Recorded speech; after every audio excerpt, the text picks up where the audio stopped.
Welcome.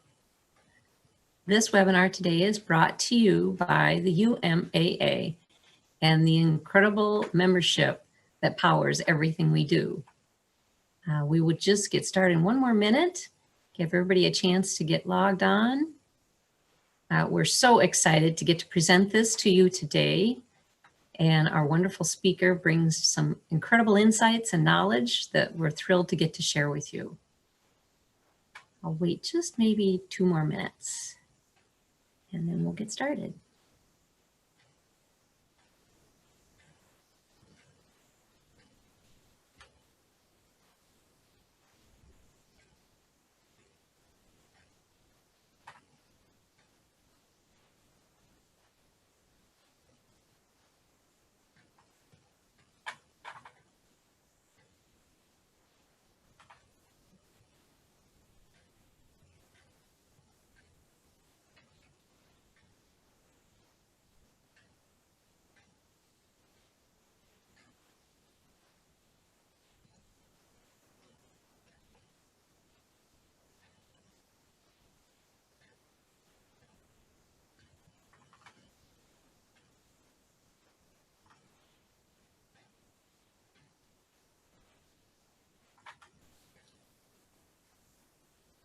Okay, I think I'm going to get started in respect of everyone's time.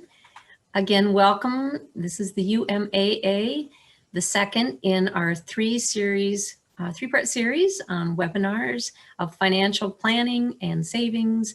And we're just thrilled to get to present this to you today. And again, our topic today is savings, planning for the future. The UMAA is powered by everything that it comes from our members and all that membership does for us and for all of you. And we're thrilled to be able to share this with you at umnalumni.org/membership. We do have a couple of other upcoming webinars in addition to our financial planning series. On October 29th is a self-care webinar, the key to success. There will be another one, a financial one in November, so watch for the details coming out to you. And in December, we have one called Passion, Purpose, and Authenticity. What the heck am I supposed to do with my life? Again, all of our webinars are available to you on umn.org/virtual. And if for some reason you would prefer to log in and listen on your phone, here is the number you can dial and the webinar number. And it's just one click and they will be in. Also just wanted to give a few logistics for today. Josh will be doing his presentation. During that time, you can enter questions in the Q&A button at the bottom of your screen, and we will hold all questions until he has presented, and then we'll be happy to take and answer any questions that you have. So it is my privilege today to get to introduce to you Josh Anderson. He is the VP Director of Deposit Product Management with TCF. And Josh serves as the Vice President, Director of Director of Deposit Product Management at TCF Bank, where he is responsible for the oversight and management of all aspects of deposit balance products, such as savings, money market, and certificates of deposit for retail banking. Before joining TCF Bank, he held a variety of roles in the financial services industry while earning an MBA from the University of St. Thomas and becoming a CFA charter holder. Josh attended St. Olaf College, where he received his degree in economics. And we are thrilled that TCF has brought us Josh. And so in this collaboration with great partners like TCF, today we get to present to you Savings for the Future Goes Beyond a Means to an End. In the constantly changing world of 2020, all of us need to take a step back in order to see the big picture. Whether it is a short, medium, or long-term goal, you are working toward focusing on why it is important as how in order to achieve it. And now I would like to present to you Josh Anderson. And take it over, Josh. Well, thank you for that wonderful introduction. I appreciate it. I will attempt to share my screen here as it's coming up. All right. I think I'm sharing now. Julie, do you see it? You are, yes. All right. Thank you again for that wonderful introduction. So before we get started here, I just want to thank you for sharing your time with me today. And that as we're walking through this, I'm going to speak in some more general terms, kind of bigger picture. This isn't a step-by-step blueprint of what exactly to do. We don't have enough time for all that. And really, this is also meant to be across the spectrum of a lifetime. So no matter where you are, hopefully there is something that you can walk away with, whether it's a piece of information or a nudge to take action. There may be a few of you who think you're pros at this, you get it all set up, and you're waiting to ask me a very in-depth question at the end, which I'll be happy to try and answer. But otherwise, this is more of a more general topic as we get going. And as we only have so much time, you know, there's some things in here you think might be missing, and there were some things that I had to cut out, just narrow it down intentionally for the amount of time that we have. So with that, we'll get started here. When we think about savings, you know, one of the first names that comes to mind for me is Warren Buffett, the Oracle of Omaha. I'm sure many of you have heard of him, and if you haven't, you can Google it. And really, when it comes down to savings, there's a discipline to it, and you do not save what is left over after spending, but spend what is left over after saving, which really comes down to prioritizing yourself, your family, and the plan you're putting together, and making sure you're paying yourself first as you move forward and creating that discipline. And so as we think about and look at savings, there's going to be three aspects here that we're going to look at on the right-hand side, and kind of the bigger picture, longer term goals, micro or shorter term goals, savings that you may have. And then we're going to wax a little bit philosophical about different ways that you might not think of, but that are savings in the long run too. And so when we think big picture, it's really achieving those goals, kind of a risk reward of what you're trading off there, and looking at the interest rate cycle environment, since that has changed greatly this year. And then looking in the shorter term and whether or not you've been impacted by 2020 and to what degree, having an income disruption, and talking about emergency savings or saving in cash to pay for stuff. But while also having funding experiences, at least once we're able to really get back and experience life fully as well. And then, as I mentioned, we'll wax a little philosophical here towards the end. So going to the third page here, when we think about investing in achieving your goals long term, it's about investing financially in yourself as well as personally in yourself. So I have a quote here: "Unless a commitment is made, there's only promises and hopes, but no plans," by Peter Drucker. I like to say that hope isn't really a plan, unless your hope or your plan was to become a school teacher, and so the plan was to go to Hope College in Holland, Michigan, which is on the western side of Michigan. It's a smaller college. That's where my wife went. So there, in that case, hope was a plan, but otherwise hoping is not a plan. And so when we think about long-term and achieving your goals, and you look at these pictures on the right-hand side, it helps, I think, to visualize not only numbers on a page or, oh yeah, I want to retire someday, but to visualize, well, what might that look like? What might that be? And so you've got this intersection of savings and retirement. You know, we live in Minnesota. I live in Minnesota. You are alumni of Minnesota, which is in Minnesota, of course. There's a lot of lakes and cabins here. You know, do you envision yourself up at a lake most of the year? Is that your goal? Retiring to it, maybe you already have a cabin or a place. Lots of people in Minnesota also go south, perhaps to say Florida. And so here we have a beach scene in the bottom left. And so is that where you envision yourself during the cold winter months that actually started, seems many weeks early this year with the snow we've had? Or are you someone who wants to travel around a lot of the year? And thinking about what these goals are for you, perhaps you have a partner or someone you want to share this with, and being able to talk about it with them.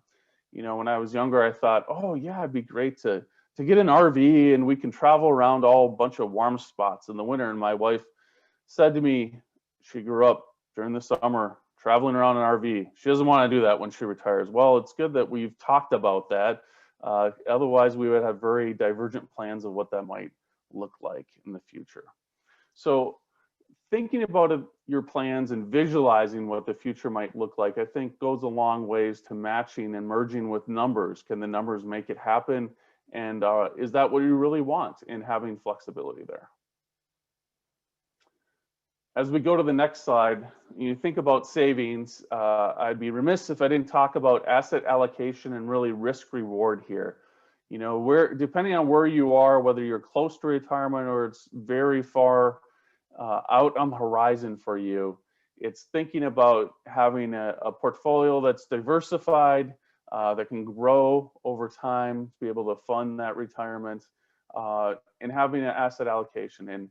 And as we think maybe in shorter term, which we'll do in a few slides here, and we're thinking about, you know, savings or money market or covering expenses that might come up in the shorter term and having those emergency funds, we're really talking about on the asset allocation curve down here towards the bottom. So we want to minimize risk is what we're focusing on and not maximizing return. But over time, even as you perhaps are approaching retirement, you expect to have a long life and be retired for many years, you still want to have a diversified portfolio so that you can outrun inflation and still let your funds grow over time, even as you're, say, dipping into them to fund your retirement. Let's go to the next slide. So this is a little bit about what's happened this year. Interest rates, not a very exciting topic, but impactful this year. And we're talking about the Fed Reserve monetary policy. So it's something you may have known or noticed, that the Fed was lowering rates, and that is to put more money into the economy. And over time, we have blue as the effective Fed funds rate, and it's really the shortest term rate, overnight rate that the Fed sets. And then we have inflation. So when we think about this, there's kind of a correlation between short-term Fed rates and what you might find in a savings or money market product, although not 100% correlated. And then you have inflation. So over time, you can see that short-term rates usually track higher than inflation, although there's this period after the Great Recession where that inverted. And it's really not so much that inflation was high, it's that rates were so low for so long. Those kind of trued up here a little bit, but now that rates are so low again, they've kind of gotten inverted again. And the black line here is just zero. The point of this is rates go up and down, and whether the market continues to grow or doesn't. As you know, not every year the market is up. Some years are down, some years are down more, some years are up more. When you're thinking about interest rates in the very short term, if we go back to the last slide, you know, we're really thinking about minimizing risk. So even though rates are so low now, when you think about asset allocation, you probably only have a few percentage points or a certain percent of your portfolio in short term, and so it's not going to have that big impact. The only place you may see it is if perhaps you're retired and you have a couple years of expenses set aside that maybe they don't grow as much as they would have elsewise. But the point is you have planned and set them aside and you're ready for whatever may come. Now, I don't have a crystal ball. My Ouija board is broke, so I don't know where these interest rates are going to go in the future. But the Fed has told us that they expect them to be relatively low, at least for the coming quarters into the future. So as we kind of transition here from taking a large picture view and looking out longer term and kind of think about planning for life's little surprises, emergency savings, and having an umbrella for a rainy day when it does rain and not having to stop and get one, you should have some savings set aside for life's little surprises, whether it's car repair bills, which may, you know, be a major expense when you're younger, earlier in your life career, versus just a nuisance as you go along in life, needing a new set of tires or whatnot. There could be doctor's bills as well. So depending on what insurance you have and what your deductible is, whether you have an HSA and money set aside that you've been growing, those can be life's little surprises, especially as I think about where I'm in life with middle school kids and injuries and getting a little bit older, whether it's myself or my wife, and breaking something, these things come up too. And then, it seems like my wife was just expounding the other day, when our kids got out of daycare, we were going to be so rich not having to pay daycare expenses. Well, where did all that money go? It just goes into the next thing, whether it's child activities and interests. Once again, being here in Minnesota, our kids took to hockey, which is not a cheap sport, although it keeps them very active, and we appreciate it. But there are expenses that go along with that. Or even home repairs. This is a year where lots of trips and vacations were canceled earlier in the year. And we saw some of those dollars go back into places like Home Depot and Lowe's, Menards, and home repairs, and focusing on things there. And really, I didn't realize this when we first bought a house, but you should be prepared to spend about 1 to 3% of your home's value each year. Now that's a range, and it could vary. But when your furnace or your AC goes out on the 4th of July, the hottest day of the year, and you need to replace it, that comes up unexpectedly, and being ready for that, not a cheap item. And even if you have a relatively new house and you delay those things, or I should say you don't have them, they'll come up over time. So being ready for those things. And really, when we think about the next column here, mental accounting. So you're setting aside those dollars. It's not so much that you're investing them and you're growing them. It's, hey, we're going to set aside, build, and replenish. When it's time to sign up for hockey, you'll draw it down a little bit, and then you'll continue to replenish over those next months until there's doctor's bills or a car repair or the AC or furnace goes out. Now, you may be much earlier in life or gone through some recent difficulties, challenges, and so maybe you're more focused on paying off debt, whether it's credit cards, personal lines, and not that there's anything wrong with using a little debt from time to time, especially as something surprisingly comes up. It's you don't want those to build over time, and you want to be able to pay that off. If you have an average credit card rate that's in the double digits interest rate that you would be paying, each month that you're paying that down, that interest expense you're saving, it's like paying yourself as well. And once those are paid off, it's continuing to invest in yourself, in whether it's funding retirement or a IRA or a HSA, being able to fund for the future as well, or whether it's building up your emergency expenses. But paying yourself first, back to that idea.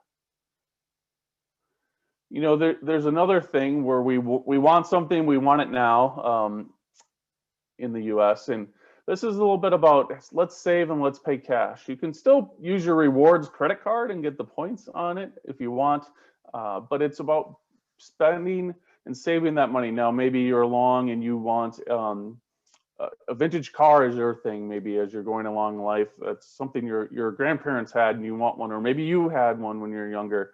Maybe it's a motorcycle, whatever it is. Perhaps it's a boat, because you live near a lake, which is hard not to be near a lake here in Minnesota, or a river. And you want a boat, be able to take your family out enjoying the weekends, or maybe you're a fisherman. I could have put some golf clubs up there as well. And then we have a pool here, a generic version of a pool. I heard this year that if you wanted to put a pool in, if you didn't have that in by May and all lined up, it wasn't going to happen this year, because with lots of people staying home, staycations, that there are a lot of them that went in this year. And being able to, pay cash and maybe redirect from a huge family vacation you were going to take was ideal for you. Lastly, I have this picture of a deck. Now, that might not be exciting for you. I could have had a question mark. It's what interests you that's kind of tangible, that's short term, that you'd want to do and invest in that kind of experience that will provide you over time. And my wife enjoys sitting on the deck And our deck's 20 years old, so it needs some repairs. And it's the, do we make a few repairs, medium size, but if we got to replace the whole thing in the next few years, 5 years, why don't we do that now and enjoy it? And which is great, but then you start looking at what the Cadillac of decks look like and how great they would be, but how much they cost. And it's like, whoa. We got to save our money before we replace that. Maybe next summer, let's revisit what we really need versus what we want as well. So that's just a good way to think about these kind of tangible or items, kind of, you might call them depreciable, although some would say you might invest in it, but you're more investing in the item and the experiences you would have, and not necessarily a return on your funds or a payoff appreciation. Here we're talking about funding experiences. Again, some type of the short-term, medium-term, and fun is a pun intended to be a pun there, F-U-N. I have a quote here from Steve Jobs: "Life is about creating and living experiences that are worth sharing."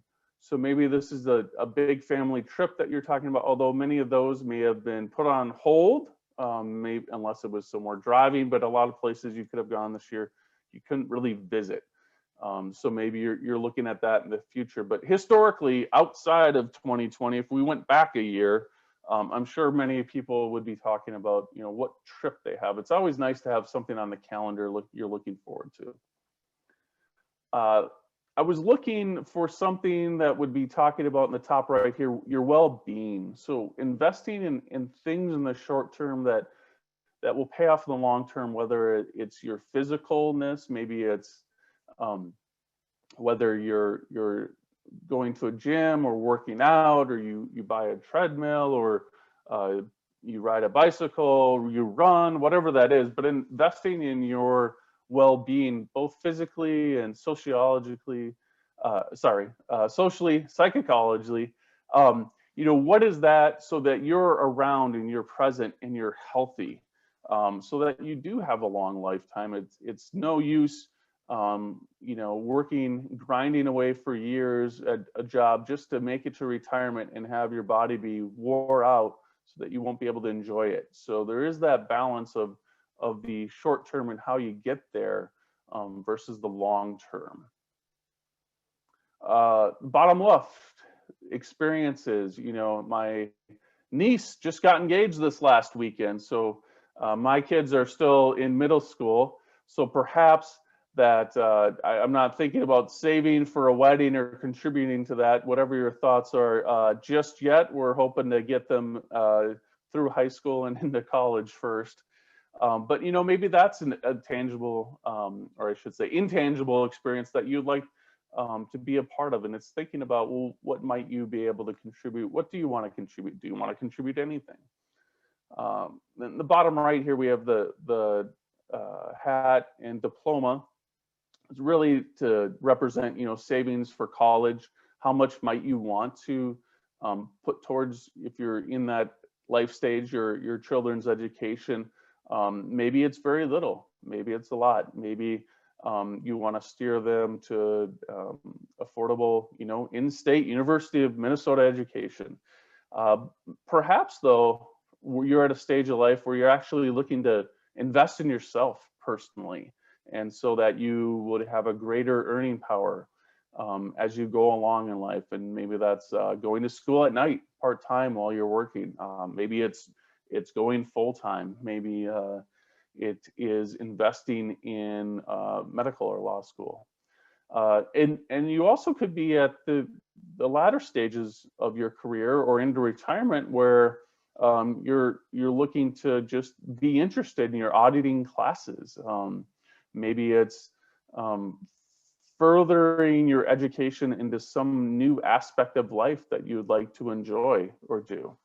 So these are all things that are not something that you're really going to see, maybe a diploma, a piece of paper, or a ring, but most of it is things that are shorter term, some perhaps medium or longer term, but it's investing in experiences throughout your life as well, and balancing that with tangible physical items and with your retirement.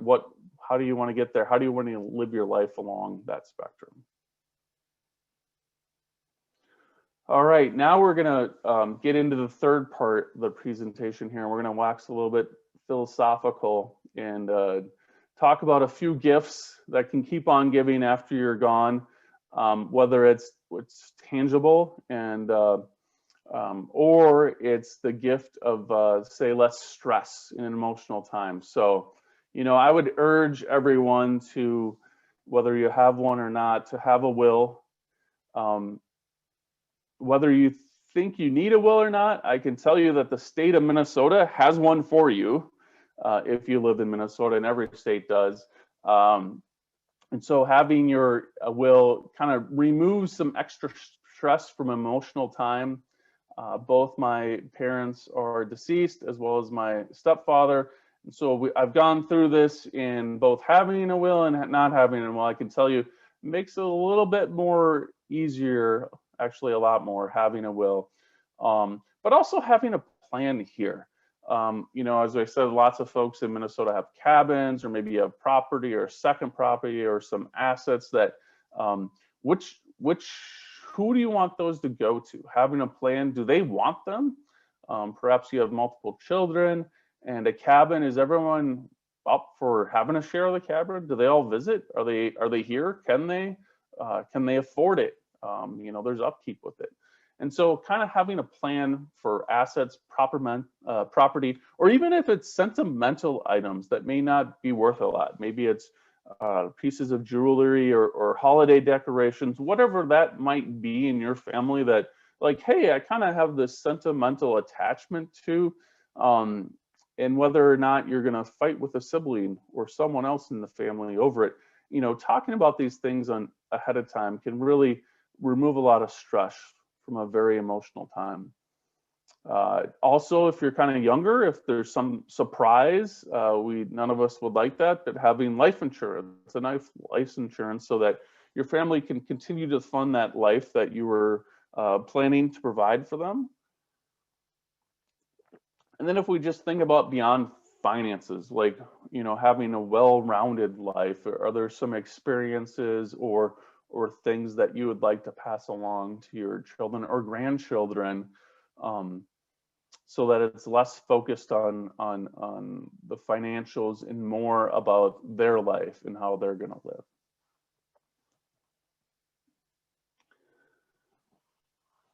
You know, and then we balance that against everything we've been talking about. You've got this trade-offs of long and short term, right? There's in the foundational business, nonprofit business, there's if you're going to be around in perpetuity, you don't want to shortchange people today for tomorrow, and you don't want to shortchange tomorrow because of everything's going on today, even with all the challenges.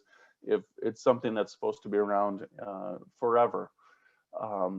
If we just kind of apply that to our life this year, I don't know about you, but I'm feeling a little exhausted. And I found this temporal exhaustion. There's a quote here, I won't read through it, but basically saying when we're so tired and there's so many things going on and we're so focused on today and we can't even think about tomorrow or the day after tomorrow, much less next year, couple years, 20 years from now, 50 years from now. This really goes back to let's step back, even though perhaps at work there are so many things we're thinking about right now that are urgent or that we've had to change this year, or that we're looking at goals, planning season for next year, that we're able to actually look out and see the horizon and take a long-term view and how this all fits in as well. And so as we think about that, both, you know, 2020, the new normal, but what's the next normal? Can't we go back to somewhat of the old normal? We're kind of passing through time here and passing through from one space to another. And I came across this recently. It's liminal space. Actually, Julie mentioned this to me. Kudos to her. And it's the time between what was and next. It's a place of transition, a season of waiting, not knowing. Now, this could be longer or shorter for some people. So if we take the context out of 2020 and we just say, boy, I am looking at retirement, well, have you seen yourself in retirement? Have you tried it out a little bit? You know, is it abrupt, or do you see this as a longer transition? It could be a few years, whether it's going from full-time to part-time or reducing down. But we also kind of think of it, you know, what first came to my mind and why I have the picture of the canoes is, if you've ever been out on a river canoeing and you've kind of been moving from one canoe to another, whether it's out in the river or in 6 inches of water, a foot of water, it's a little nerve-wracking when you have one leg, 1 foot in one canoe, and you have another one, the other one, and they start moving away from each other a little bit. It's like, where am I? Which way do I go back? Do I go forward?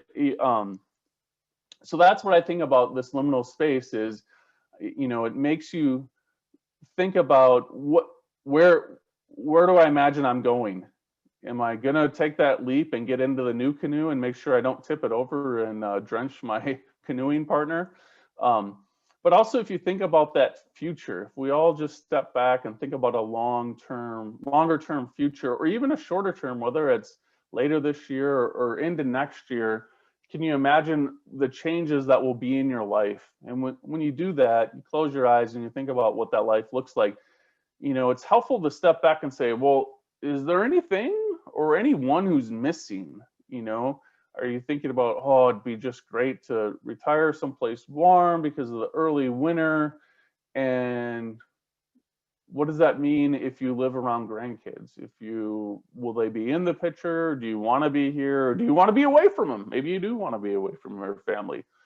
But all this is to say, as we look at these longer term and shorter term, is what's your next step forward? It may be you're just cruising along in your career, and you haven't been impacted much this year, other than perhaps you're working at home.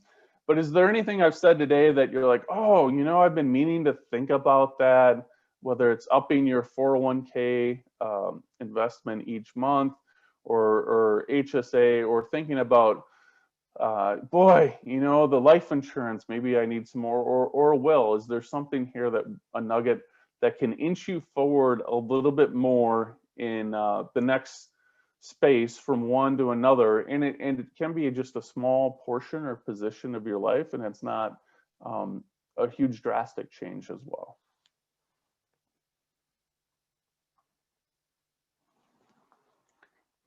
So a few weeks ago, one of my kids did something rather humorous. I won't say what it was. And then they did something else, and they said, you know, my future self is going to thank me for doing that. And I thought, where do you come up with these things? Where do you hear them? Must have been some meme or something on the internet.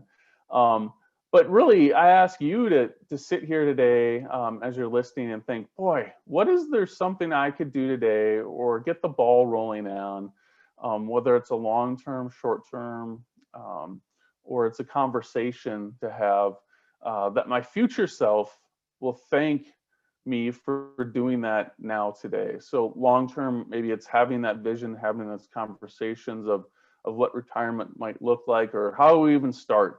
We need to have some conversations with friends and find family, and find a financial advisor.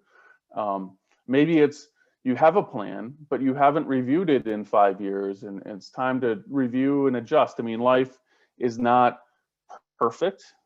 These plans aren't perfect, and they're made to reroute. You know, if you've ever been driving somewhere and you're following the directions and you just can't get over to the lane to change and turn that you're supposed to, you know, and you have, say, Siri, you know, it's rerouting. It tells you a new path to get to where you're going. Those things happen in life. It really just seeing the big picture and thinking about, boy, this may have been a step back, or it's we got to come up with a rerouted plan here, but still keeping a clear picture in your mind of that goal and getting there. And maybe the goals change some for whatever reason, but knowing what that is. And then, you know, this year has been the year of surprises, 2020. It seems like there were some days where I'd go to work and I'd come home, as in walk down the stairs from the home office here, and it seemed like the world changed again. What happened now? I can't believe that. So being prepared, surprises happen. So how likely are surprises to happen, and how much when you're thinking fiscally or financially with your own home, or call it balance sheet, income statement, income, expenses that come up.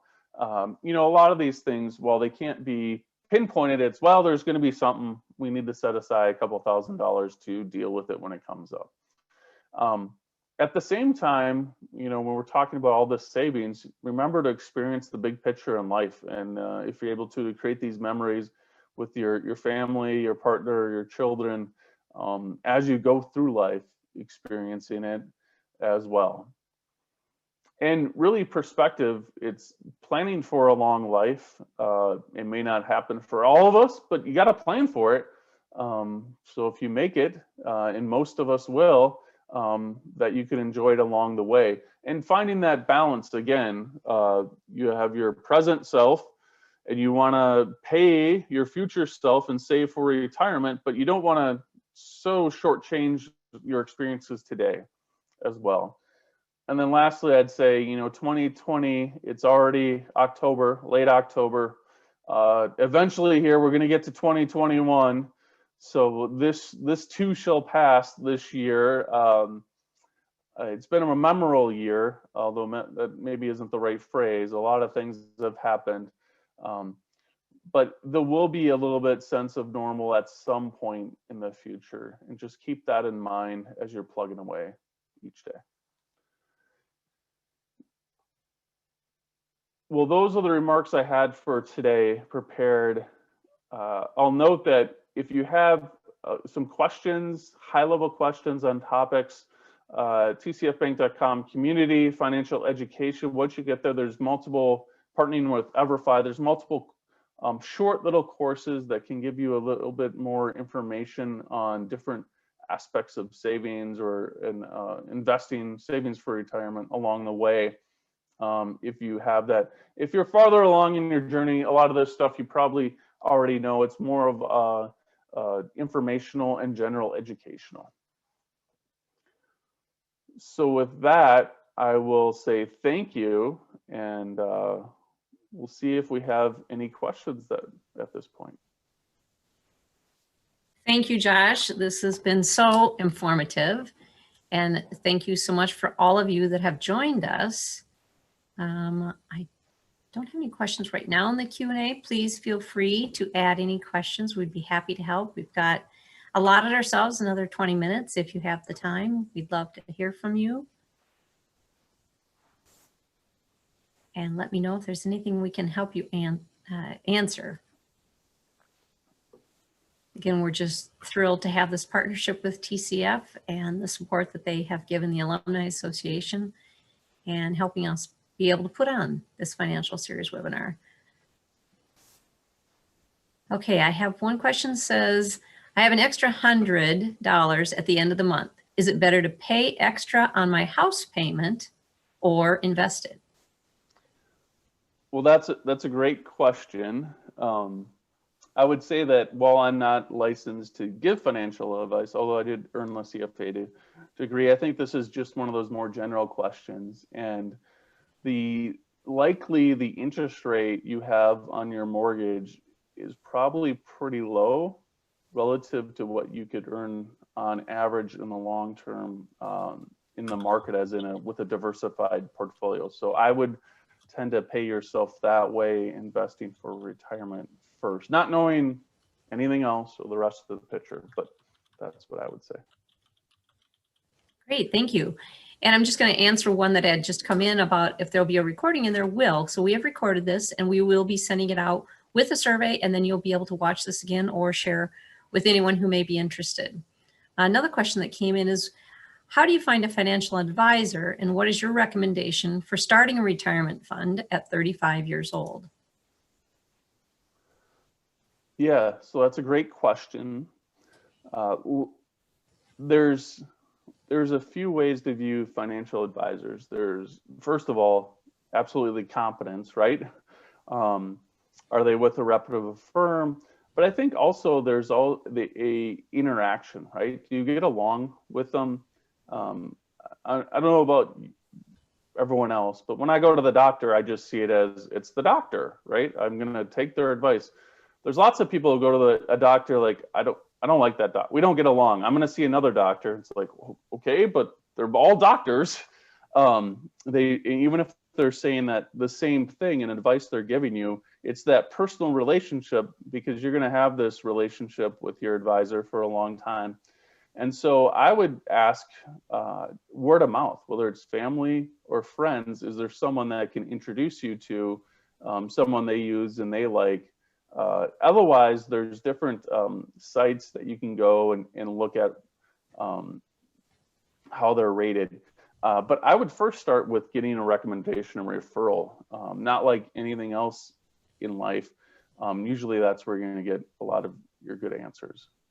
Thank you, Josh. And so one other question came about that is, what can you typically plan to have to pay for a financial advisor? Yeah, so there's typically two models, whether it's a fee-based model on the assets you have, or a flat fee. It also depends a little bit on the amount of assets or what you're going to be investing, whether it's going to be, very simple, kind of starting out where there aren't a lot of funds versus, more complicated where you're taking a holistic view with even kind of creating although it'd be through a lawyer, an estate plan, and you've got multiple things in motion versus just savings for retirement. So that comes into play as well. But typically fees range about 1%. Great, thank you.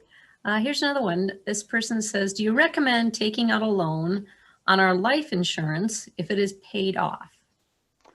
Boy, I feel like that's a little bit of a loaded question there, because I would want to take a lot more things into consideration in your life. So I would actually refer that to a financial advisor to answer that question. And here's another one, very different from that first one. Any suggestions for a married couple who have a hard time talking about money?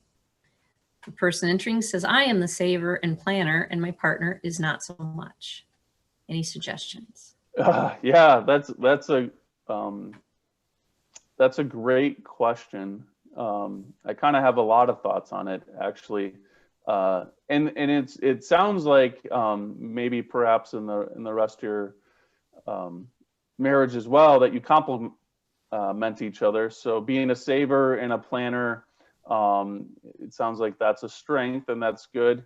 I would say your partner has to at least know, like, besides which bank you have accounts at, but having a little bit of that information, and maybe getting at what's that root cause of why do they want to talk about it.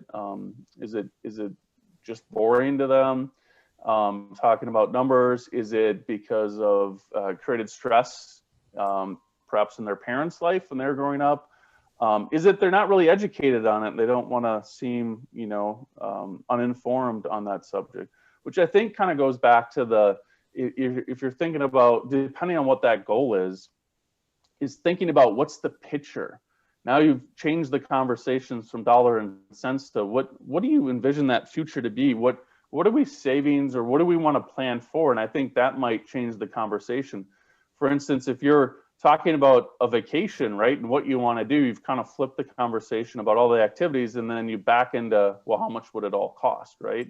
And maybe taking that perspective will help change the dialogue over time. Thank you, everyone. We are getting so many great questions. I've got one here. This person says, I don't care how well I live once I can't care for myself. So can I skip saving for this thing that I don't value? I would say, does your future self, will your future self agree with that perspective? And also, you don't know the time frame of that and how long that will be. Perhaps that you'll live just healthy and fine for a long time, longer than you think. And that's really where I think it goes back to, you got to at least plan that you're going to be around for a long time. Because if you don't, the alternatives are not as nice or as good. Okay, I'll give you a little easier one. What is term life insurance? Oh, um, sure. So term life insurance it's set for a term, and there's actually level term. There's different ones, and you'd be just as well off served to Google it or go to like an Investopedia or Wiki site to learn more about it. But it's just saying that it's going to run out at a certain date. If you buy a 20-year policy, and they usually have that pretty down to a science, the actuaries on it, based on how old you are, and you'll pay whether it's escalating amount over the years or a level the same amount, but then it expires at a certain day. Your insurance is done, which if you think about it is all right, right? Depending on your purpose of life insurance, for me, it's being middle-aged. It's if something happens to me, if I don't make it to retirement, that we have these funds that can replace what I would have earned, and then can go towards retirement and college and paying the mortgage and all those things, which is fine. Then if you've made it to retirement or close to it successfully, you've put away enough, then perhaps you don't need it anymore. And this one kind of somewhat jumps into that same thought is, does a single person with no kids really need life insurance? That's an interesting question. There are probably a few different sides of that coin. One side would be, do you ever plan on thinking about, having a partner or having kids someday, that you can get it really cheap right now, and have it for later in place? Also, it might be a question with your parents. If something happens to you, there are expenses that come along with a funeral. Would a minimal amount go towards paying for that, or do otherwise it would be left up to family to do that as well? So I view that as more of a philosophical question to think about. Is it absolutely necessary? No. Great, thank you. Here's a good one, very topical. I have roughly $10K left to pay on my student loans. Similar to the previous one of the questions, should them off or towards saving to buy a home? Again, a really good question. And you could debate it either side there. It depends on, what that interest rate is. How close are you to buying a home? Where you are in life, or have you put down roots, or do you just think, boy, I want to stop renting? It kind of depends on where you are, I think, in your stage of life, how much income you have, what the rates are on those loans. You could go either way with that. I think there's a lot of different variables that you need to consider in making that decision.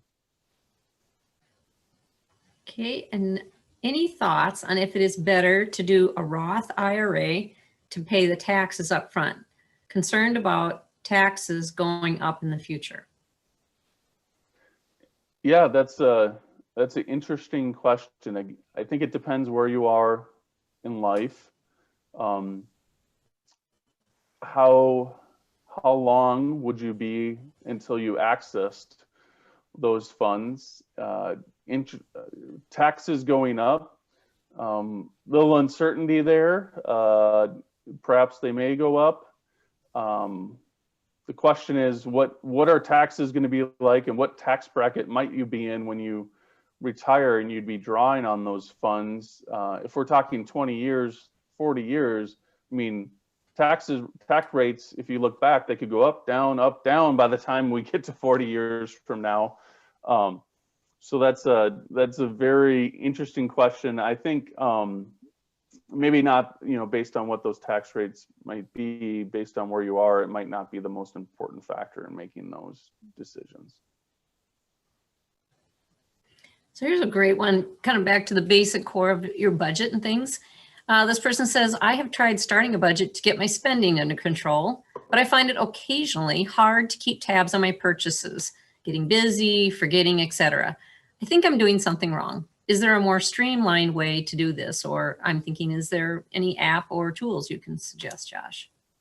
You know, there are a lot of apps and tools out there, too numerous to mention. I think it comes down to what works for you. And it seems like if you've tried to start a budget a few times, it's the following through on it. And then I would call, you know, budget also, if you're figuring or want to flip it on its head and call it a spending plan. What's your spending plan? I know in our household, when you think about budgeting, we pretty much know how much we're gonna, well, pre-pandemic, pretty much knew how much we were going to spend on gas each month. And, you know, it was the only variation was, oh, we filled up on the last day of month and the first, like however the month fell with weekends. And so, but on the course of the year, it was pretty set. So, you know, that wasn't one thing we needed to track. And so I would say if you're having trouble really following through on it, is focus on maybe the bigger items or the things that vary and fluctuate. If you have things that are very routine, whether it's rent or mortgage, insurance, if you can kind of set aside all those things and say, okay, I'm really just going to focus on whether it's grocery bills this month or call it food bills. And that's where, you know, it can run into challenges because sometimes maybe you're buying food or groceries at grocery stores, and then you're buying it at Target, but you've got non-grocery things intermixed with the bill. Is the whole bill food, or is it other items too? Because I needed, you know, something else, whether it's clothing or other items there. So I think being able to think about what's your biggest impediment or struggle with it, and can you just focus on that and not everything else? I mean, you know, Starbucks is great. I love it. Or Caribou. If you spend X amount on it and you're like, okay, I just want to reduce from what I'm spending on coffee by a certain amount of, maybe you start at focus on that to begin with. Or maybe it's, well, I know this is what I'm going to spend on it. Well, then you don't have to track it. You kind of know what it is and focus on those things that are kind of the bugaboos of your spending. And also then think about, is there something that's new, that's different, that trips you up every month and it's unexpected? Well, then maybe you just need to set aside the average of what that is too, to think about. So. Great, thanks, that's great. Lots of ideas, Josh. Here's a different one. And you kind of touched on this earlier about interest rates. I have been looking into certificate of deposit, CDs. The current rates seem low all across the board. Are there better ways of making supplemental passive income right now? Yeah, that's a great question. Those rates came down really fast this year. They are low, especially when you think about historically. Whether or not we're in an environment where going longer term probably doesn't get you much more as well. And so it's why do you have that money, or what's the use of that money? Is it a rainy day fund? Is it your emergency savings? And so you're more concerned with minimizing the risk of it going down, so that you have it readily available. Or, you know, when you talk about passive income, it's what kind of beyond a rainy day fund or short-term savings that you may look to, you know, provide or fund your retirement in the next 2-3 years. So you've pulled it out of the market, so you're minimizing your risk there. You know, and inflation low, it's difficult. You know, if that's what it's for, I'd be leery of seeking return, because now you're going up that curve of looking for more return in the short term, which then really creates a lot more risk. If that's not the goal, if you really just were using it because interest rates were decent as passive income, And you really have to look into, say, what your financial advisor would recommend based on your full picture. And that leads us perfectly into, I think, what will be our last question. And thank you so much for all these great questions. This person just says, is there a good way to know how much you will need to retire? That's a great question. I think it kind of flipping it is, well, how much do you need to do, or what are you going to do when you retire, and back into the amounts that way. There's, financial advisors have lots of software, excuse me, software that they can run and use to figure out those questions. Some financial firms have some easy tools you can use on their websites, or you can find them on the web. So really it's going to be depending on what you have to start with, how much you plan to do and travel. And there's kind of this arc, or maybe I go this way, arc of, depending on how healthy you are and the funds you have, the golden years of traveling and doing more, and then maybe you start to slow down. So they factor that in as well in that software. So and it's going to depend on person, where you are, where you live. Does your house paid off? Your car is paid off? All those things factor in. So there's not one easy answer at all. So again, maybe back to finding a financial advisor might be helpful too. Yes. All right, I think we have covered. Okay, last question. Is now a bad time to start a 403B? No, never a bad time. So the 401k would be the traditional, and then a 403 savings investment through work, and then 403b is just the same thing, but it's basically nonprofits. My wife's a teacher, so she has a 403b. I have a 401k.